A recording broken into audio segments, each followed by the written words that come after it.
We're going to continue chapter 4, dealing with graphing linear functions. So you'll see that the next two lessons really will deal with graphing linear functions. In this case, we are graphing linear functions in standard form.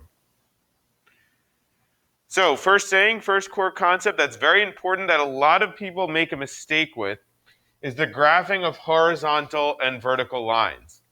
When we're talking about a vertical line, a horizontal line rather, so we're looking at a line such as this one. We're of the form y equals a number, okay? Y equals a number is a horizontal line. And that's a little bit confusing for some people because they know that the y-axis is your vertical axis. The reason that y equals a number is a horizontal line is because you're saying value for all of those things is equal to that number. So say this is a value of 3 right here. Here's 1, here's 2, here's 3, here's 4. If we think about the points that are occurring on this line, this would be 1, 3. This would be 2, 3. Well, what is true of all those? The y value in all of those points is equal to 3, okay?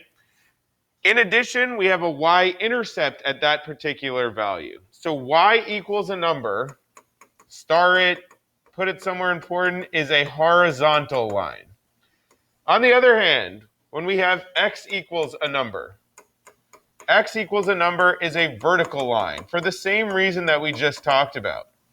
Now, x equals a number is actually not a function, right? Because it won't pass the vertical line test, but it is a line, okay? So make sure that you're aware of those. So y equals a number is a horizontal line, x equals a number is a vertical line. And if you're confused, you can always create a table of values when you're graphing these values here. So I'm going to graph my y equals 4 in black on my value there. So if I think of the table of values that goes along with that, all of my y values are going to be equal to 4. So if we think of our normal x values that we use, all of our y values are equal to 4 here, and we would have a horizontal line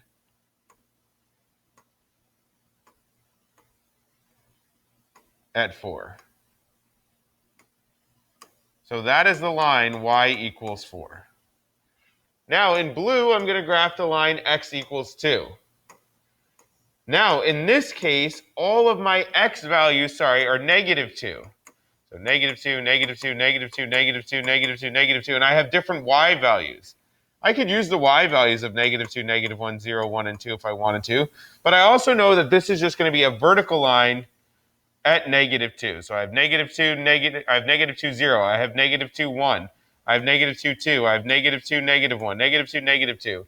And this is a vertical line at negative 2, at an x value of negative 2. Okay, keep in mind, when you're graphing vertical and horizontal lines, go to the value that it's telling you to go to on either the x or the y axis. But key things, y equals a number, that's our horizontal line, okay, meaning it's going left to right. X equals a number, that's our vertical line, going up and down. So make sure you're aware of that. Key thing. We'll try these in class. Next major concept is dealing with your x and your y-intercepts. When you're dealing with the x and the y-intercepts, keep in mind that the x-intercept of a graph is the x-coordinate of a point when y is equal to 0. So x-intercept, y is equal to 0. It's where it's crossing the x-axis. Okay, so your x-intercept is where it crosses the x-axis. Your y-intercept is when x is equal to 0. It's where it crosses the y-axis. Okay?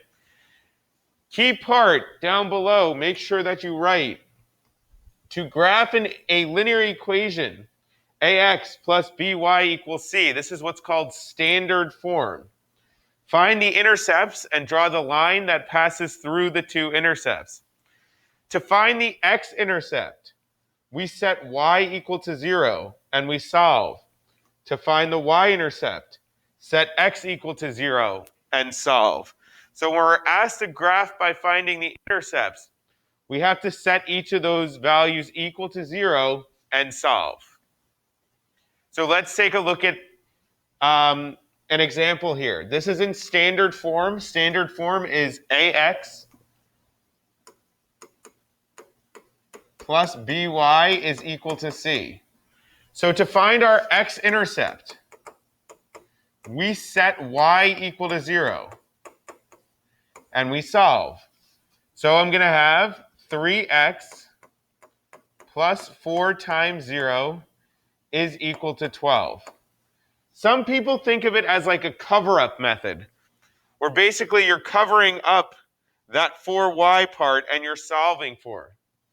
So 4 times 0 is obviously just 0, so we're left with 3x is equal to 12. Divide by 3, and you're going to get x equal to 4. So your x-intercept, rather, is at 4. Now, it's technically a point, and we want to write that as a point. It's a point 4, 0. Why 4, 0? Because what did I do? I set y equal to 0 here, and I solved. So I know that my x-intercept is at the point 4, 0, which is going to be right there. Now I'm going to go ahead and I'm going to find my y-intercept. To find my y-intercept, I set x equal to 0. And I solve. So now I'm going to have 3 times 0 plus 4y is equal to 12. Well, 3 times 0 is just 0. So I'm left with 4y is equal to 12. Divide by 4, and you get y is equal to 3. Once again, we want to think of this as a point. In this case, my x value is equal to 0. So I'm going to have the point 0, 3. Let's go ahead and plot our y-intercept at the point 0, 3. Now I have 2 points. Anytime I have 2 points, I can create the line that corresponds. And there's my line. As long as you have 2 points, you can go ahead and you can write, or you can create your line. So I have my x-intercept at x equals 4, or the point 4, 0, and my y-intercept at y equals 3, or the point 0, 3. The key thing here is how do you find those intercepts? And again, to find the x-intercept, set y equal to 0. To find the y-intercept, set x equal to 0. Make sure that you're doing that when you're finding each of your intercepts. We'll take a look at the try these in class, as well as some word problems. One thing to keep in mind when we're going to look at these word problems is that sometimes your intercepts are not really make sense in the context of the problem. So we'll take a look at that in class. Good luck and see you then, guys.